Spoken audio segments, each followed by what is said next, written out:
आदिनाथ भगवान की, अजितनाथ भगवान की, वर्धमान महावीर भगवान की, आचार्य श्री आदि सागर महावीर कीर्ति विमल सागर जी महाराज की, तपस्वी सम्राट गुरुदेव आचार्य श्री श्रीमती सागर जी महाराज की, चतुर्थ भट्टाधीश आचार्य तीर्थनाथ सुनील सागर जी गुरुदेव की,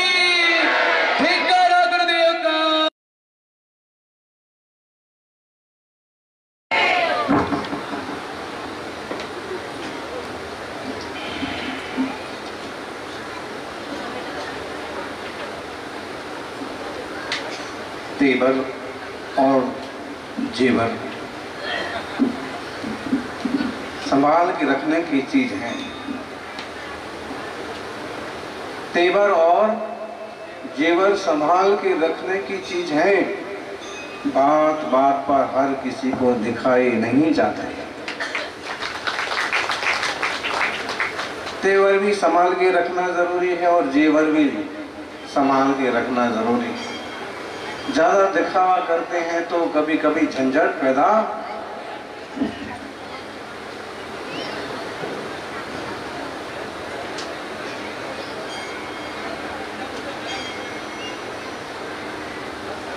बात कैसे बिगड़ती है? तेवर दिखाने से। अगर कहीं कुछ कमी बेसी है, कहीं कोई गड़बड़ हो गई है और हम सहजता से क्षमा मांग लें, क्षमा कर लें या शांत रह जाएं तो ढेर सारी झंझटों से बच जाएंगे। और जेवर, कोई विशेष अवसर है और आपने जेवर धारण कर लिए तो एक बार ठीक, लेकिन बार बार अगर वही दिखाते फिरते हैं तो कभी ऐसा मौका आता है कि चोर आता है, आपके बाजू में बैठ जाता है और धीरे से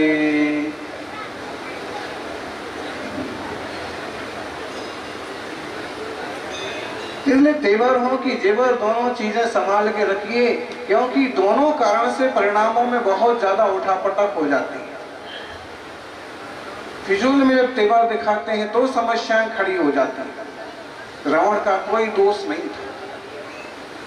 दोष इतना था कि उसने अपने मान को नहीं झुकने दिया, खोटा मान किया, अभिमान किया, सही बात को सही ढंग से स्वीकार लेता, लेकिन क्या करे, अनादि काल के संस्कार झुकने भी तो नहीं देते।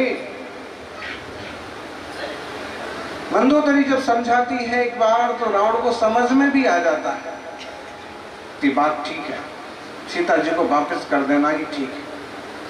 लेकिन जैसे ही वह चौखट के बाहर पांव रखता है कि फिर ऐसे कैसे हो सकता है, जब तक राम मुझे पराजित नहीं करेंगे तब तक मैं सीता को वापस नहीं कर सकता। और जो तेवर होते हैं बहुत बार तकलीफ देते हैं। बुद्धिमानी इसमें है कि कभी कभी नरम पड़ो, कभी कभी झुक जाओ,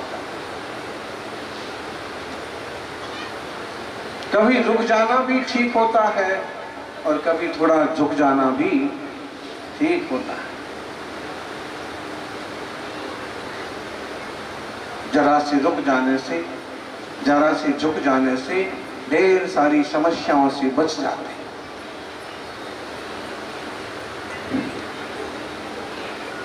जेल में प्रवचन करने का मौका आता है और कुछ ऐसे लोग भी वहां मिलते हैं कि अगर मैं उस 1 मिनट के लिए रुक जाता तो आज मुझे यहाँ नहीं होना पड़ता।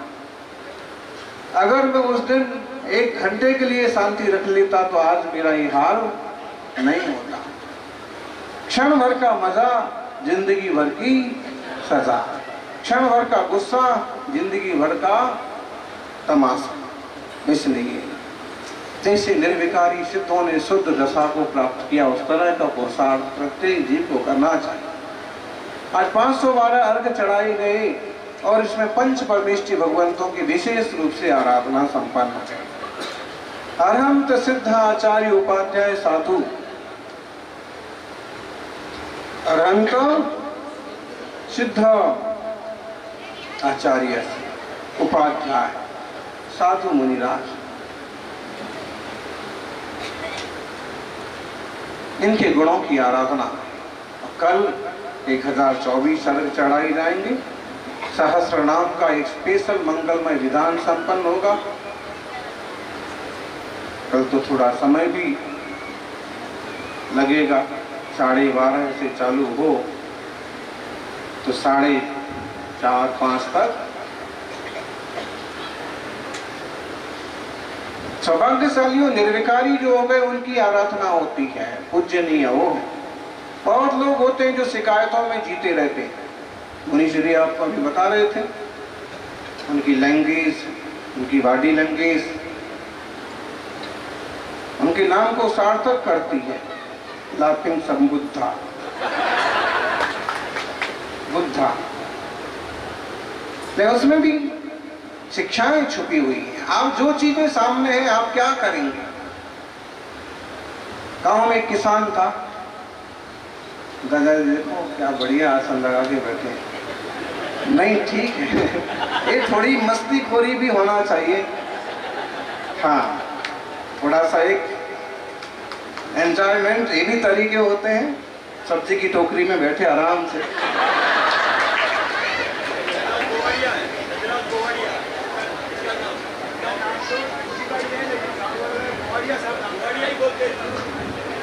अच्छा है, एक बिंदासपना, एक खुलापना, एक अपनापन, एक निरालसपन, एक सहिष्णुता, कुछ ऐसी चीजें हैं जिसके भरोसे, जिनके सहारे चले तो बुढ़ापा भी बुढ़ापा जैसा नहीं लगता। उसमें भी एक्टिविटी बनी रहती है, उसमें भी सक्रियता बनी रहती है, उसमें भी मिलनसारता बनी रहती है, उसमें भी स्फूर्ति बनी रहती है। और ढोर बन के पड़ गए, ढेर बन के पड़ गए कि अब कुछ नहीं हो सकता। 70 प्लस हो गए, 80 प्लस हो गए, अब कुछ नहीं हो सकता। आदमी तब नहीं हारता है, आदमी तब नहीं हारता है कि जब वह उम्र से ज्यादा हो जाता है। आदमी तब हारता है जब वह मन से हार जाता है। इसलिए शिकायतों में जीने वाले होते हैं कुछ लोग। गांव में किसान था और अक्सर कर दूसरों के भरोसे उसकी जिंदगी कटा करती थी। कभी इससे मांगा, कभी उससे मांगा। लोग समझाते कि तेरे पास भी तो खेत है, तुम क्यों नहीं खेती करता। वो कहता है कि मुझे डर है कि कहीं पानी ज्यादा बरस गया तो क्या होगा।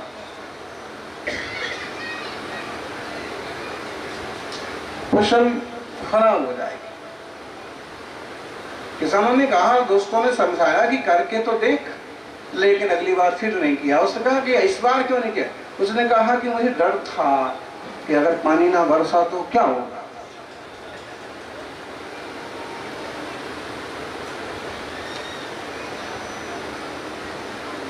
अगली बार गांव के लोगों ने समझा बुझा के कहा कि देख भाई कोशिश कर। और उसने कोशिश करना चालू किया। सच में थोड़ा पानी ज्यादा पड़ गया तो थोड़ी सी फसल खराब हो गई, लेकिन उसको किसी से मांगने की जरूरत तो नहीं पड़ी। लोगों ने कहा कि हुआ ना फायदा। उसने कहा क्या फायदा हुआ, इतनी मेहनत की और इतना खराब हो गया। लेकिन लोगों ने समझाया कि जो लाभ हुआ उसको क्यों नहीं बोलता है। वाह भाई ठीक है, ऐसा बोल दो। अगले साल फिर उससे खेती करवाई, लेकिन पानी थोड़ा कम बरसा। सच में थोड़े दाने कम आए। उसको कहा कि भाई इस बार भी तो तू खुश है कि नहीं। उसने क्या क्या खुशी की बात। अरे तेरे घर चलाने लायक उपज तो हो गई, उपज तो हो गई, लेकिन आखिर थोड़ा पानी कम करने से थोड़े बीज कम आए। अगली बार ऐसा हुआ कि पानी वगैरह सारी चीजें एकदम सुव्यवस्थित हुई, पूरा सुभिक्ष हुआ। जितना बोया था उससे 4 गुना पका। गांव वालों ने सोचा इस बार तो ये बहुत ज्यादा खुश होगा, आनंदित होगा, नाच रहा होगा कि मेहनत करने का फल मुझे मिला। गांव के लोग मिलकर के गए, भाई इस बार तो खुश हो ना। उसने कहा क्या खा खुश है।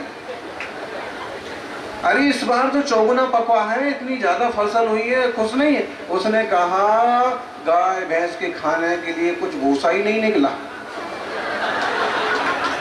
बताइए, उसमें भी शिकायत।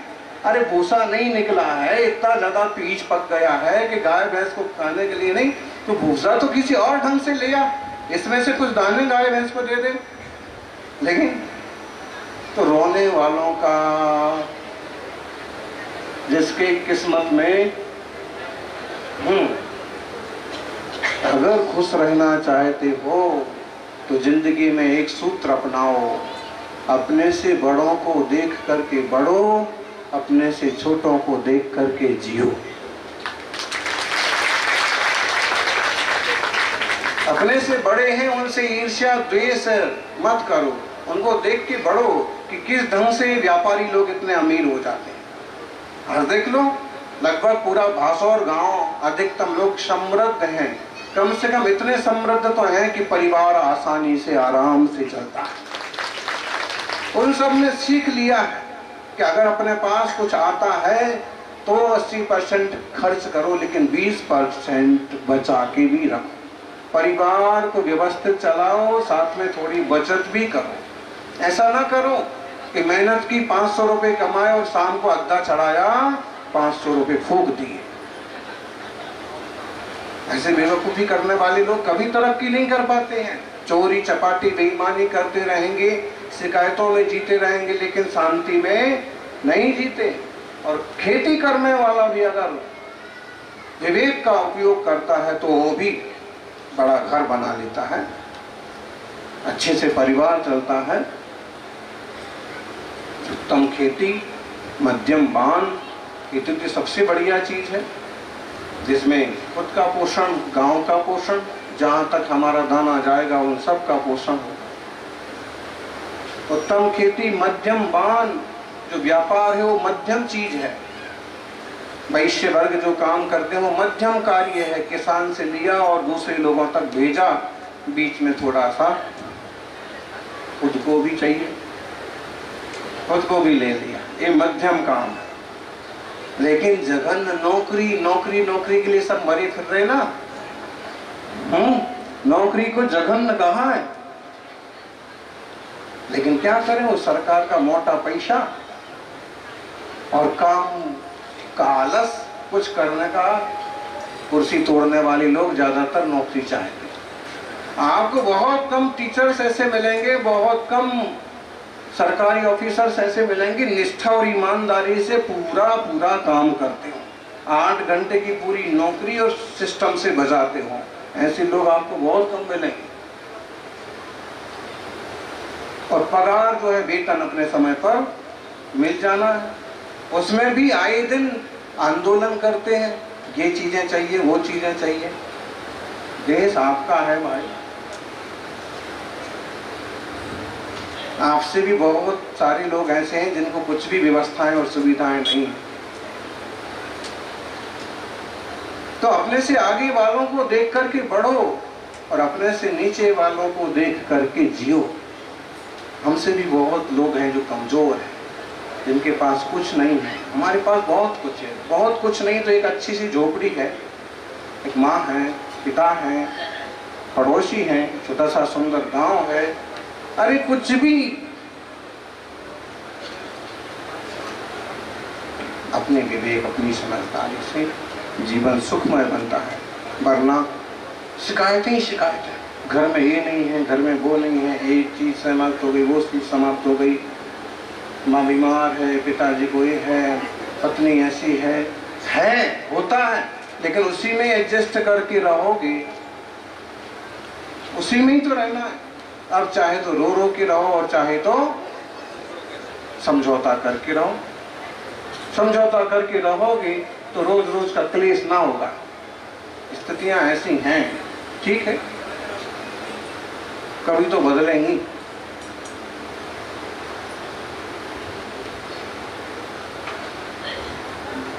इंतजार करो, घूरे के भी दिन बदलते हैं। पूरा समझ में आया? कचरे का ढेर, कचरे के ढेर के दिन भाई बदल जाते हैं। मुंबई में जहाँ पहले शमशान घाट थे ना, वहाँ मल्टी स्टोरीज बन गई, बिल्डिंग बनी आजकल। वहाँ भूतों की जगह जो है ना, हाँ, जिंदा भूत रहे थे। देख लीजिए आप, जहाँ कचरा फेंका जाता था वहाँ किसी ने बढ़िया घर बना लिया। कूड़े के भी दिन बदलते हैं, कचरे के ढेर के भी दिन बदल जाते हैं। आप तो इंसान हो, आपके भी कभी तो दिन बदलेंगे। रो के क्यों परेशान हो, क्यों फालतू में दिमाग खराब करते हो? जो कुछ सुख सुविधा है उसमें भी ढूंढ लो कि हमसे भी कमजोर लोग दुनिया में हैं।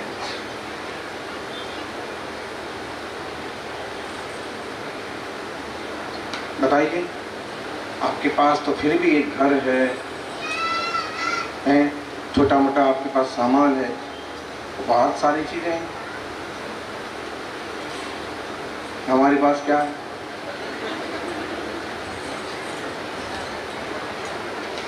बहुत मजेदार कहानी है। एक लकड़हारा था, बकरी चराने वाला था, गड़ेरिया, रेवारी।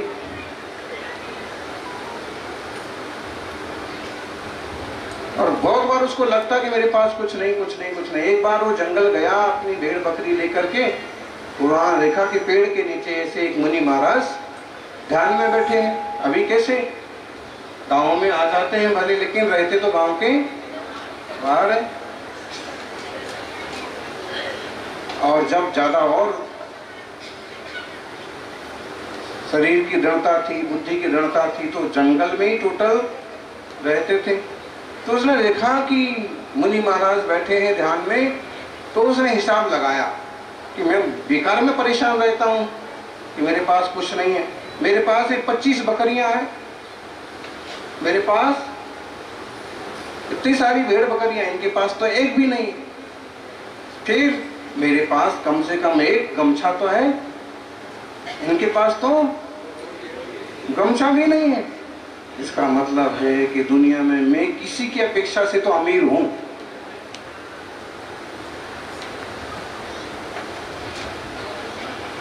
दिन भर देखता रहा क्या हो रहा क्या हो रहा। 10-11 बजे जो मासोपवासी मुनिराज थे, तो महीने भर का उनका उपवास था और अब वो आहार को गए।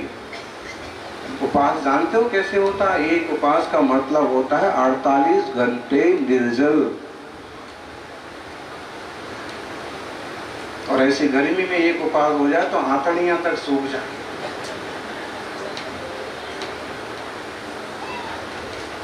गुरुवर तपस्वी सम्राट बहुत तपस्वी थे, लेकिन वो एक बात कहते थे कि उपवास करना एक बार सरल है, लेकिन उसके बाद पालना करना है, मतलब आहार लेना वो कठिन पड़ता है, उतरता नहीं। गैस भर जाती है, उष्णता भर जाती है, पित्त भड़क जाता है, फिर पानी उतरता, भोजन उतरता नहीं है, बड़ी मुश्किल से वो एक मासोपवासी मुनिराज जब वो आहार को गांव में गए, तो सेठ, साहूकार, राजा, महाराजा, पुरोहित सब लोग उनको पड़गाहन के लिए खड़े। जिन जिन के घर में शुद्ध भोजन था, जिनका आचार विचार शुद्ध था, पूरा गांव उनको निवेदन कर रहा है, हे स्वामी नमोस्तु, हमारे घर में आहार जल शुद्ध है, आप पधारो। और मासोपवासी मुनिराज का योग संयोग से एक जगह आहार हुआ। उन्होंने आहार ग्रहण किया और जंगल में तपस्या करने चले गए। वो जो बकरी वाला था ना, वो भी साथ साथ आया था कि ये कहाँ जा रहे हैं। हाथ में इनने पीछे कमंडल जैसा लिया और ये कहाँ जा रहे हैं, अभी क्या करेंगे। तो जब गांव में जाके देखा तो देखा कि बाबा जी के तो ठाठ हैं। अपने लिए तो अपना बकरी वाला मालिक ही रोटी के लिए नहीं पूछता है, और यहाँ तो पूरा गांव नमोस्तु नमोस्तु कर रहा है। बेचारा देखता रहा। आहार में भी जब दिखाया कि महाराज जी ये बादाम है, ये किशमिश है, मिठाई है, मुनि महाराज ने तो सब चीजें अलग कर दी। उनने तो शुद्ध दाल साग रोटी पानी आहार में लिया। और जब वो आहार ले रहे तो भी कैसे है, इनको अकल नहीं है, बादाम नहीं खाते, मिठाई नहीं खाते। द्वार पर खड़ा खड़ा बेचारा यही सोचता इतनी बढ़िया जलेबी हमको मिलती तो हम तो एक ही बार में खा जाते हैं, और ये कैसे बाबा जी हैं जलेबी नहीं खाते हैं। अब बाबा जी का मुनिराजों का त्याग होता है, किसी का मीठे का त्याग है, घी का त्याग है, दही का त्याग है, या सब रस का त्याग है। जैसे हमारे गुरुवर का सब रसों का त्याग था, सिर्फ छाछ और पानी बस।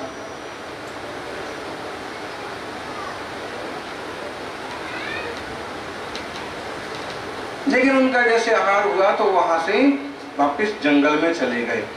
अब वो जो आदमी खड़ा था ना, वो घर वालों ने सोचा कि ऐसे लगता है शुरू से महाराज जी के पीछे पीछे आया था और महाराज जी के आहार के टाइम से पूरा यहीं खड़ा, ऐसे लगता है कि महाराज जी के साथ का ब्रह्मचारी है।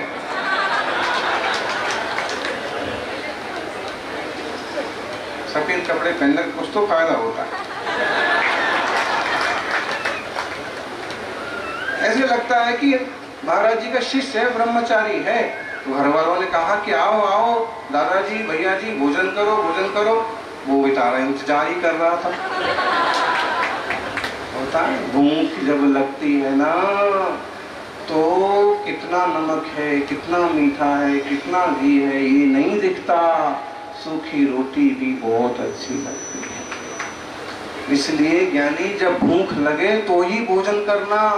एक भरे हुए पेट वालों को जब भोजन कराते हो ना, तो 50 नखरे करके जाता है। इनके यहाँ तो ये नहीं था, इनके यहाँ तो वो नहीं था, इनके यहाँ तो इतनी कम चीजें थी, 5 पकवान तो थे ही नहीं, है ना।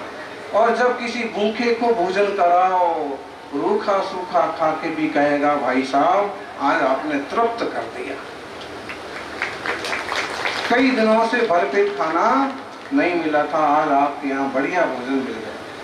इसलिए भरे पेट वालों के पीछे मत पड़ो। जिन्हें जरूरत है कभी उनकी सेवा देख करके देखो कितना वो आपको आशीर्वाद देते हैं। गली रास्ते में बर्तन बेचने वाले, साड़ी बेचने वाले ये लोग निकलते ना, चूंकि इनमें का बेईमान भी होता है, बाकी अधिकतम मजबूरी के मारे होते हैं। और अगर उनको बिठा के भी शांति से पानी पिला दो, 2 रोटी खिला दो, तो अगली बार आएगा तो आपके द्वार पर जरूर आएगा। खा के जाएगा तो बताएगा, घर जाके बताएगा आज हमारा ऐसा होता है। ये इंसानियत जैसी चीज है।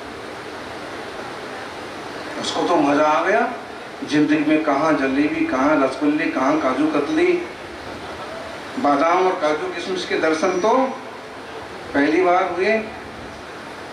अच्छे से भोजन किया और उसने मन में एक सोच लिया, कुछ भी हो जाए बाबा जी को छोड़ना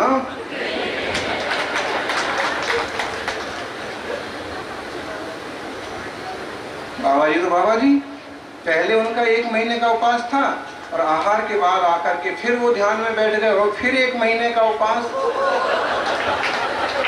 दूसरे दिन वो इंतजार में बैठा है कि अब जाएंगे, अब जाएंगे, अब ना आएंगे। लेकिन वहाँ तो कुछ अंकलिका आचार्य महाराज भी साथ साथ उपवास करते थे। अब कोई नया श्रावक या नया साधु आए तो यही सोचता था कि अब आहार को जाएंगे, अब जाएंगे।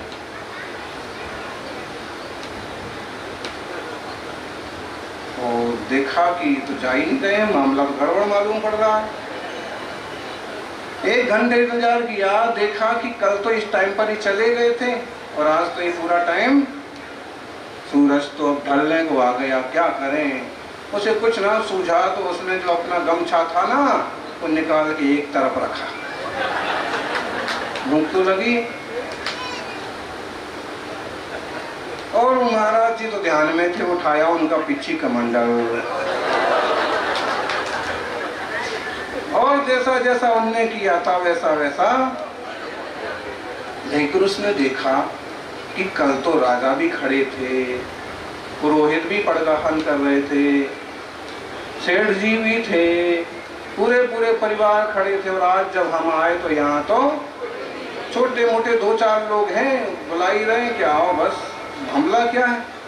अब गांव वालों को यह परिचय हो गया था कि मुनि महाराज मासूबासी हैं, तो अब तो आने वाले नहीं।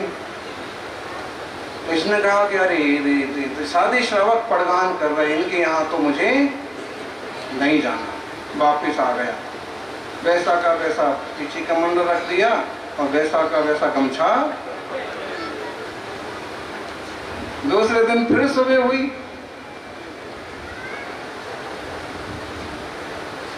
फिर वही मामला, आज जाएंगे, वो तो नहीं। फिर उसने क्या किया, जो कल किया था वही आज। लोगों को थोड़ा अंदाज पड़ गया था कि महाराज आने वाले हैं, तो थोड़े ज्यादा लोग थे, लेकिन राजा और सेठ साहूकार तो फिर भी, उसने कहा कि लोग तो अच्छे हैं आज, लेकिन राजा तो जब तक राजा नहीं पड़ जाएगा तब तक। और आज फिर तीसरे दिन फिर तो सेठ वगैरह तो खड़े थे, लेकिन राजा जी, उसने कहा कि कुछ भी है, उनके महाराज जी के लिए तो राजा भी खड़े थे। तो उसको सब व्यवस्था होने के बाद भी कितने हो गए उपास उसके। अब तीसरे दिन मुनि महाराज ने कहा कि देख भाई, संयम ले ले, जिंदगी का कोई ठिकाना नहीं है, अकेली मुद्रा होने से फायदा नहीं होता है, अकेले वस्त्र निकालने से मुनि नहीं बनते हैं, मुनि के तो संयम होता है, 5 महाव्रत होते हैं, 5 समिति होती हैं, इंद्रिय निरोध होता है, समता होती है, साधना होती है। उसने कहा कि दीक्षा तो ले लूंगा, लेकिन एक शर्त है। मुनि महाराज सोच में पड़ गए, अवधि ज्ञानी मुनि महाराज। उन्होंने कहा कि गुरु शर्त रखें तो समझ में आता है, ये भिखारी शर्त रख रहा है। उसने कहा तो ज्ञानी कैसे होते हैं? गुरुवर ने कहा कि क्या शर्त है, बोलो। उसने कहा कि मैं दीक्षा तो आपसे लूंगा, लेकिन आपको मेरा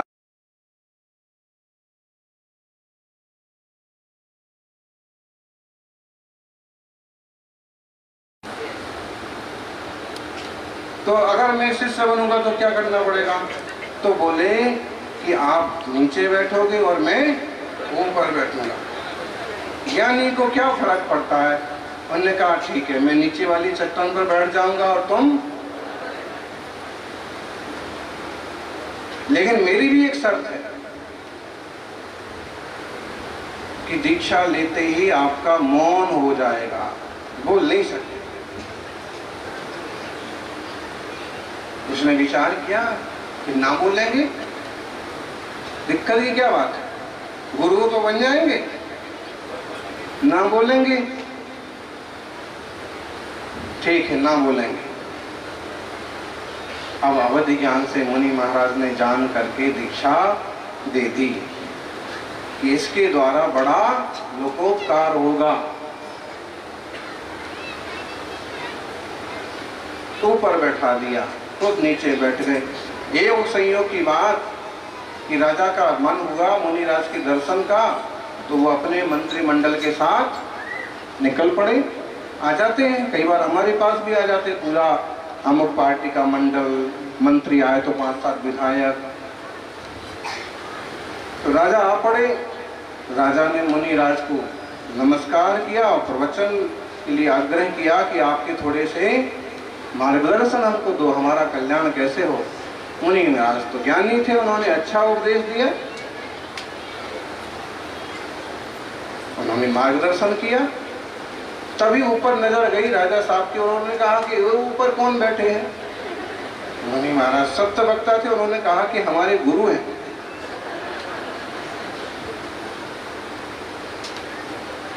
तो पहले तो एक गुरु आपके यहाँ थे नहीं, तो बोले कल ही बने।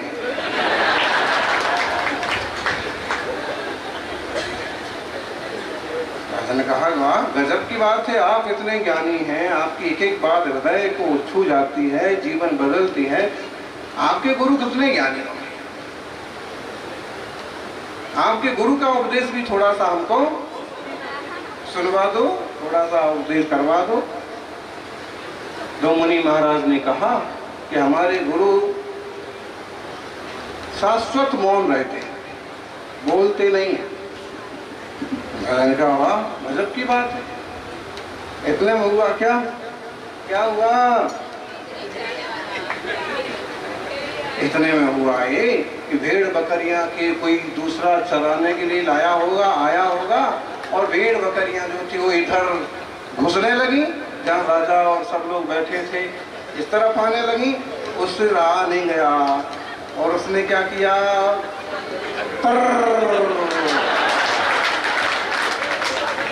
क्या करे, आदत तो वही पड़ी ना, गुरु बन गए तो क्या हुआ। दुनिया में ऐसे गुरु बहुत मिलेंगे आपको।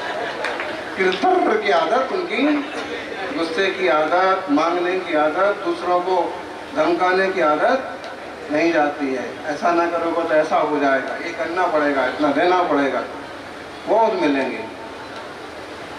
उसने तो बस बना किया तभी उसका ध्यान आया कि अरे मेरा तो मौन है,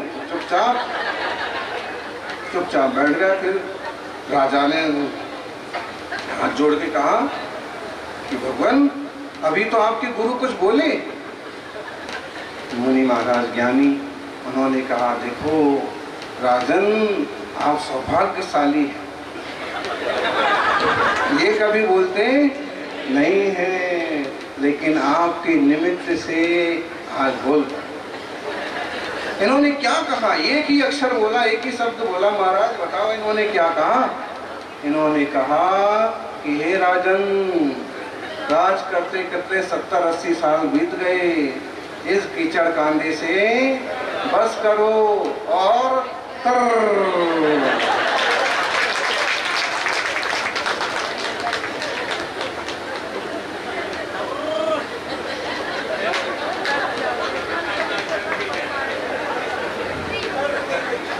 राजा ने सोचा कि सच्ची बात है, बेटे बड़े हो गए हैं, खूब अच्छे से राजपाट संभाल सकते हैं, मैं जबरदस्ती भार बना हुआ हूँ। और उन्होंने अपने पुत्र को राज दिया और सच में तरने की मार पर कहानी एकदम सरल सी सुनाई, बहुत सीधी संपत, लेकिन आप इसका भाव देखिए। कोई ज्ञानी व्यक्ति होता है किस ढंग से जीता है, उसे कोई शिकायत नहीं है कि आज के आदमी को मैं कैसे कह दूं गुरु बन जाओ, उन्हें कोई शिकायत नहीं है। वो अपने में आनंदित है, उन्हें पता है भूत भी और भविष्य। इसलिए फिजूल में अपने आप को परेशान करके मत रखिए। अभी तो चीजों का इस्तेमाल देखो, औरों के कल्याण के लिए उसे भी निमित्त बना दिया। अपना जीवन जीवितव्यम वरम चैकम दिनम व्रत समन्वितम नंतु चारित्रहीनम ही वर्ष कोटि शतम प्रथा। एक दिन का जीवन संयम और चारित्र के साथ जीना अच्छा है, और बिना संयम के हजारों साल जीना भी बेकार है। जीवन में कुछ ना कुछ संयम, कुछ ना कुछ मर्यादा, कुछ ना कुछ संकल्प, कुछ ना कुछ दृढ़ता, कुछ ना कुछ परोपकार का भाव होना चाहिए, वरना जीवन को ढोने से कोई मतलब नहीं है।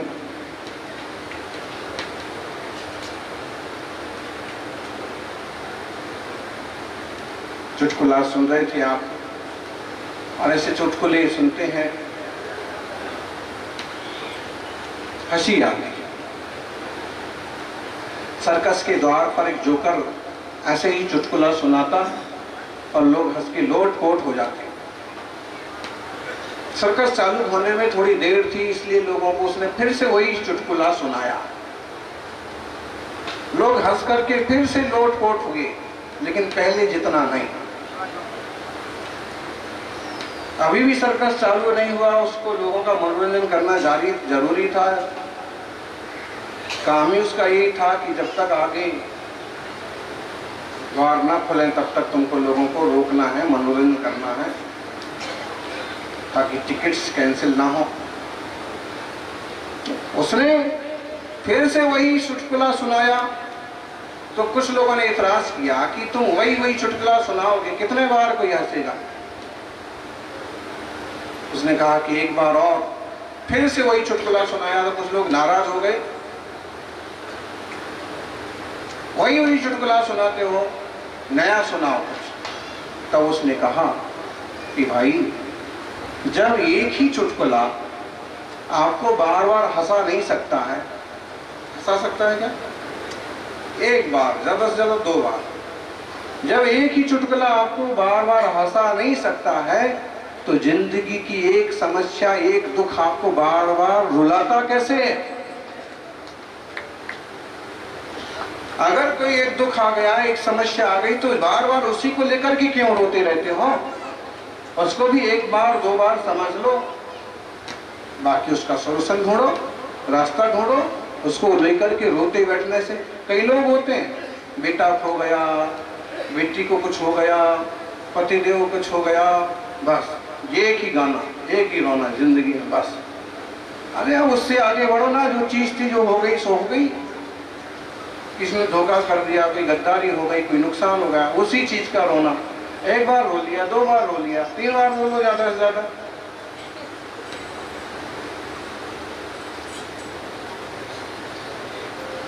शिकायतों में नहीं, शांति में जियो, ज्ञानी बन के जियो। ज्ञानी हो गए तो एक तर शब्द से भी बेड़ा पार हो जाए, नहीं तो पूरा प्रवचन भी किसी काम नहीं आएगा।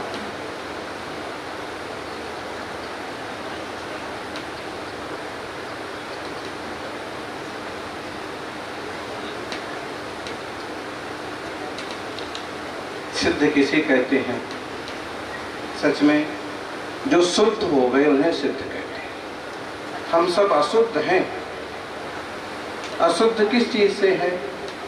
शिकायतों से, चाहतों से, कांक्षाओं से, कसायों से, विकारों से।